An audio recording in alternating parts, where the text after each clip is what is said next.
Praise the Lord. प्रभु यीशु मसीह के पाक और सच्चे नाम में पिता परमेश्वर यहोवा की महिमा और आप सभी मित्रों को मसीह यीशु में सादर शालोम। आज परमेश्वर की दया से फिर से आप लोगों के सन्मुख परमेश्वर का वचन लेकर आ सका हूँ। मत्ती 16 अध्याय और उसके 12 वचन में एक वाक्यांश है, वो है शिक्षा से सावधान। आज हम शिक्षा के मापदंड के विषय में विचार करेंगे। एक ऐसा स्केल, एक ऐसा मापदंड जिसके द्वारा शिक्षा को पहचाना जा सकता है कि वो मेरे लिए, आपके लिए अच्छा है या नहीं। शिक्षा के मापदंड पर आइए हम थोड़ी देर आज मनन करते हैं। इस महत्वपूर्ण विषय को सीखने के लिए मसीह यीशु में मैं आप सबका स्वागत करता हूँ। बाइबल के दो मुख्य भाग हैं, पुराना नियम और नया नियम। पुराना नियम में व्यवस्था की 5 पुस्तकें हैं, इतिहास की 12 पुस्तकें हैं, काव्य की 5 पुस्तकें हैं, बड़े नबियों की 5 पुस्तकें हैं और छोटे नबियों की 12 पुस्तकें हैं। इस प्रकार पुराने नियम में कुल 39 या 39 बुक्स पाए जाते हैं। पुराने नियम के ज़मानों में या समयों में परमेश्वर की प्रजा के लिए ये ही 39 पुस्तकें शिक्षा का स्रोत रहे हैं, परंतु व्यवस्था की 5 पुस्तकें शिक्षा का मापदंड था। शिक्षा का मापदंड व्यवस्था की 5 पुस्तकें थी। 34 पुस्तकों से शिक्षा पा सकते थे, लेकिन उसकी व्याख्या व्यवस्था की 5 पुस्तक, उत्पत्ति, निर्गमन, लय व्यवस्था, गिनती, व्यवस्था विवरण, इन पुस्तकों के आधार पर उन पुस्तकों की व्याख्या की जाती थी, उन पुस्तकों से शिक्षाएं पाई जाती थी। पुराने नियम में मूसा की 5 पुस्तक व्यवस्था का मापदंड था। उदाहरण के रूप में हम देखते हैं कि अलेक्जेंडर नाम का एक राजा था, बादशाह था, जो लगभग पूरी दुनिया पर शासन करता था। वो साहित्य प्रेमी राजा था और वो राजा को लगा कि मैं बाइबल को यूनानी में अनुवाद कराऊं, क्योंकि वो यूनानी को दुनिया का भाषा बनाना चाहता था। इसलिए वो दुनिया के सभी अच्छी पुस्तकों को वो यूनानी में अनुवाद करा लिया था कि सारी दुनिया के लोग यूनानी में पढ़ें और यूनानी के द्वारा दुनिया एक दूसरे से कम्युनिकेशन कर पाएगी, वार्तालाप कर पाएगी। इस प्रकार की सोच उस बादशाह के अंदर पाया जाता था। इसलिए उसने बाइबल का उन्होंने यूनानी में अनुवाद कराया। इब्रानी से यूनानी में अनुवाद कराने के लिए 70 यहूदी संतों का चुनाव हुआ। उन दिनों में बाइबल से संबंधित बहुत सी किताबें थी और उन बहुत सी किताबों में सिर्फ 39 पुस्तकों को उन्होंने बाइबल में शामिल किया, क्योंकि 34 ऐसे बुक्स हैं जिसको हम यहोशू से लेकर मलाकी तक बाइबल की सूची में प्राप्त करते हैं। 34 ऐसे बुक्स हैं जो मूसा की 5 पुस्तक के साथ खरा उतरता है। मूसा की 5 पुस्तक, पेंटाट्यूक या पंच ग्रंथ या व्यवस्था की पुस्तकें, इसके मापदंड में जो किताबें खरी उतरी उसे बाइबल में जोड़ा गया, और जो किताबें खरी नहीं उतरी उनको उन्होंने अस्वीकृत कर दिया। व्यवस्था की 5 पुस्तक पुराने नियम में मापदंड था और इसी मापदंड के अनुसार किताबों को, शिक्षा को जांचा जाता था कि ये परमेश्वर की ओर से है या नहीं, ये उचित और सही है या नहीं। इसी प्रकार अब हम दूसरे भाग की ओर चलते हैं। बाइबल का दूसरा भाग है नया नियम। नए नियम में सुसमाचार की 4 पुस्तकें, मत्ती, मरकुस, लूका, यूहन्ना पाया जाता है। इतिहास की 1 पुस्तक पाई जाती है, वो है प्रेरितों के काम, और पौलुस की 13 पत्रियाँ पाई जाती हैं। और हम यहाँ तक प्रभु के वचन को पा रहे हैं कि हम 13 पत्री पौलुस के बारे में देखते हैं। रोमियो के पत्री से लेकर तीतुस तक हम 13 पत्री को देखते हैं। उसके बाद 8 अन्य पत्रियां पाई जाती हैं, इब्रानी से लेकर यहूदा की पत्री तक, और भविष्यवाणी की 1 पुस्तक पाई जाती है, वह है प्रकाशित वाक्य। परंतु इनमें मसीह की शिक्षा ही शिक्षा का मापदंड है। मसीह की शिक्षा ही शिक्षा का मापदंड है। चार सुसमाचार और एक प्रकाशित वाक्य की पुस्तक, ये डायरेक्ट यीशु मसीह की शिक्षा है और हम मसीह की शिक्षा को ही शिक्षा का मापदंड मानकर आज हम शिक्षा को प्राप्त कर सकते हैं। हालेलुया। आज मसीही पुराने नियम से भी शिक्षा पा सकता है।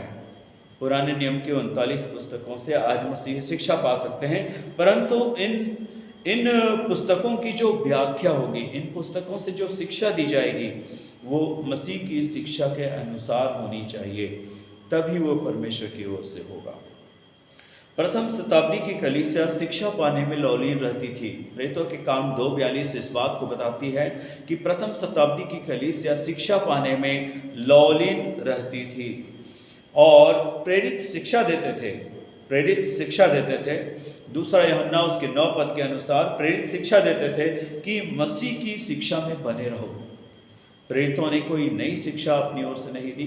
जो शिक्षा मसीह ने 5 पुस्तकों में दी थी, उन्हीं शिक्षाओं की व्याख्या प्रेरित लोग किया करते थे।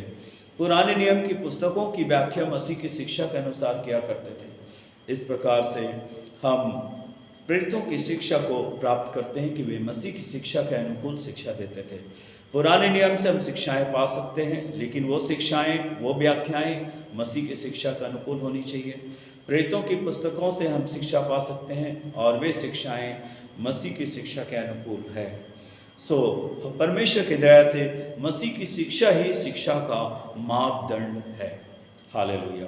जो शिक्षा मसीह की शिक्षा से मेल नहीं खाती, वो शिक्षा परमेश्वर की ओर से नहीं है, वह शिक्षा उचित नहीं है, वह शिक्षा सही नहीं है। मेरे प्रियो, मसीह की शिक्षा को शिक्षा का मापदंड मानकर हम शिक्षा को प्राप्त किया करें। हम एक उदाहरण प्रभु के वचन से देखते हैं। वो पाया जाता है व्यवस्था विवरण उसके 18 अध्याय और उसके 18 वचन में इस प्रकार प्रभु का वचन हमको बताता है। व्यवस्था विवरण 18 का 18 लिखा हुआ है, इसलिए मैं उनके लिए, अर्थात इजरायलियों के लिए, उनके भाइयों के बीच में से, मतलब इजरायली भाइयों के बीच में से तेरे समान एक नबी को उत्पन्न करूंगा। परमेश्वर संत मूसा से बात कर रहे हैं कि तेरे समान एक नबी को उत्पन्न करूंगा, इसलिए मैं उनके लिए, इजरायलियों के लिए, उनके भाइयों के बीच में से, इजरायली भाइयों के बीच में से मैं तेरे समान एक नबी को उत्पन्न करूंगा और अपना वचन उसके मुंह में डालूंगा। हालेलुया। परमेश्वर बोल रहे हैं, मैं उसके मुंह में अपना वचन डालूंगा। जिस बात की मैं उसे आज्ञा दूंगा, वही वह उनको कह सुनाएगा। संत मूसा को परमेश्वर ने जो व्यवस्था दिया, वह व्यवस्था अपूर्ण थी। वह व्यवस्था मसीह की व्यवस्था के प्रकट होने तक के लिए था। इसलिए परमेश्वर ने संत मूसा से बात कहा, और जो मनुष्य मेरे वह वचन जो वह मेरे नाम से कहेगा ग्रहण न करेगा, जो मनुष्य मेरा वह वचन जो वह मेरे नाम से कहेगा ग्रहण न करेगा, मैं उसका हिसाब उससे लूंगा। मसीह की शिक्षा को इनकार करने वालों को परमेश्वर हिसाब लूंगा बोल रहे हैं। और यह भविष्यवाणी संत मूसा ने प्रभु यीशु मसीह के लिए किया था। यूहन्ना 5:46 में प्रभु यीशु मसीह कहते हैं, यदि तुम मूसा का विश्वास करते हो तो तुम मुझ पर विश्वास करो, क्योंकि मूसा मेरे विषय में कहे थे। इसलिए कि व्यवस्था विवरण 18:18 का जो वचन है वो प्रभु यीशु मसीह के लिए था। हालेलुया। मत्ती 5:17 में प्रभु यीशु मसीह कहते हैं, मैं व्यवस्था को लोप करने नहीं परंतु पूरा करने आया हूँ। जब मसीह की शिक्षा के अनुसार पुराने नियम की पुस्तकों की व्याख्या की जाती है तो वह पूर्ण व्यवस्था बन जाती है। मसीह की शिक्षा के अनुसार जब हम प्रेरितों की पुस्तकों से शिक्षा लेते हैं तो वह पूर्ण शिक्षा बन जाती है। मसीह की शिक्षा ही शिक्षा का मापदंड है। हम मसीह की शिक्षा से ना आगे बढ़ें न पीछे हों, मसीह की शिक्षा में बने रहें और बढ़ते जाएं। अन्य शिक्षाओं का भी वर्णन बाइबल में हमें मिलते हैं। अन्य शिक्षाओं का भी वर्णन बाइबल में हमें मिलते हैं। पहला है पारंपरिक शिक्षा। मत्ती 15 अध्याय उसके 1 से 9 वचन में पारंपरिक शिक्षा के बारे में लिखा हुआ है। प्रभु यीशु मसीह ने इस विषय में कहा कि तुम पुरखाओं की परंपराओं को, तुम वर्तमान परंपराओं को तुम परमेश्वर के वचन से बढ़कर महत्व देते हो। परंपराओं को सिखाने के लिए शास्त्री फरीसी लोग, याजक महायाजक लोग, लेवी लोग परमेश्वर के आज्ञा को भी टाल देते थे। परंपराओं को वे परमेश्वर के वचन से बड़े बना चुके थे। इसलिए पारंपरिक शिक्षा परमेश्वर के अनुकूल नहीं था।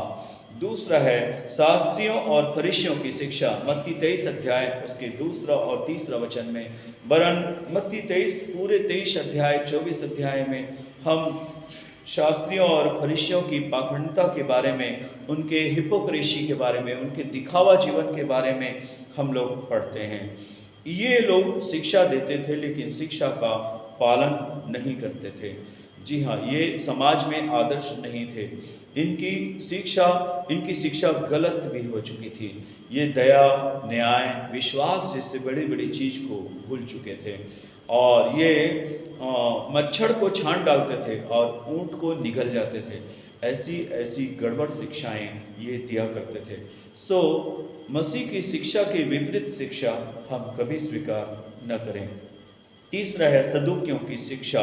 सदुकियों की शिक्षा ये भौतिकवादी हो गए थे। न ये पुनरुत्थान मानते थे, न ये स्वर्गदूत मानते थे। ये आत्मिक जगत से दूर हो चुके थे, आत्मिक जगत की शिक्षा से दूर हो चुके थे। भौतिकवाद इनके जीवन में बढ़ गया था। चौथी शिक्षा है बिलाम और इजेबेल की शिक्षा। प्रकाशित वाक्य 2:14 और 20 वचन में हम इसका उल्लेख प्राप्त करते हैं। ये परमेश्वर की प्रजा और परमेश्वर के भक्तों को भ्रष्ट करने वाली शिक्षा थी। पांचवी बात है निकुलइयों की शिक्षा। प्रकाशित वाक्य 2 अध्याय उसके 6 वचन में निकुलइयों की शिक्षा के बारे में बाइबल में लिखा हुआ है।